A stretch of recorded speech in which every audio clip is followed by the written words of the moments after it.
The entire money-structured and materialistic-oriented society is a false society. 10 or 15 years from now, our society will go down in history as the lowest development in man. We have the brains, the know-how, the technology, and the feasibility to build an entirely new civilization. You believe that we teach competition, that it's not bred into someone? Competition is dangerous, socially offensive, considered right and normal, because you are brought up to that value system. What kind of competition did Jesus have? What kind of competition is there in your body? Suppose your brain said, I'm the most important organ, and the liver said, I am, and I want to go a free enterprise system. You'd rot away in a month if every organ of your body went out for itself. Socio-cyberneering does not appeal to governments, to private enterprise. We're going to do this thing just as the automobile phased out the stagecoach, just as television stepped in and phased out the old vaudeville and the old motion pictures. That history and technology is respecters of no society, no individual opinions, but it moves on, and we've got to be prepared to face the future. In your society, there are no mayors of cities? There are no mayors, there are no politicians, and you don't have to fill out any forms to go to the arts center or music center, and you go to a university whether you can afford it or not. You don't have to use any of the systems today. Let me briefly say this. You have a bumper in front of your car, behind your car. But your society, your car's hit on the side also. You have safety belts and harnesses in your car. But that assumes that you're going to be hit by the rear or in front. If you're hit on the side, you go right through the side of the windshield. What good are these approaches? They are designed by men that are cerebral insufficients. You've got to design a society with a bumper all around the car, phase out human drivers, put electronic guidance systems in cars, or eliminate the automobile and design a holistic transportation system. We must put our mind to this as we do to put a man on the moon. We must put our mind to the social problem.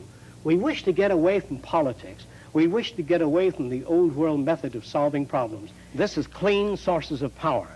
By utilizing the natural heat of the earth, that is volcanic energy, or the magma, or the molten lava under the earth, of which there are approximately 500 potentials. If we tap a mountain in Hawaii called Mount Aloha, we can get enough power to electrify the world. We can get enough power from that volcano alone. We have 500 potential volcanoes we can harness. We can use that natural heat from the volcano. No smog, no smoke, no dirt, no gases, no fuels, no oil spills, and no more burning of fuels in any city to generate power. If Japan used Fujiyama, they don't need to burn oil. They don't need oil. All of that heat is sitting there.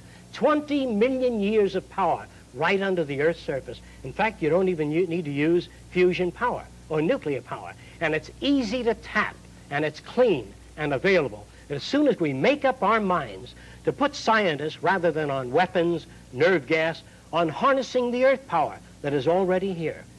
It would take 10 years to change the surface of the Earth, to rebuild the world into a second Garden of Eden. The choice lies with you. The stupidity of a nuclear arms race, the development of weapons, trying to solve your problems politically by electing this political party or that political party, that all politics is immersed in corruption. Let me say it again. Communism, socialism, fascism, the Democrats, the liberals, we want to absorb human beings.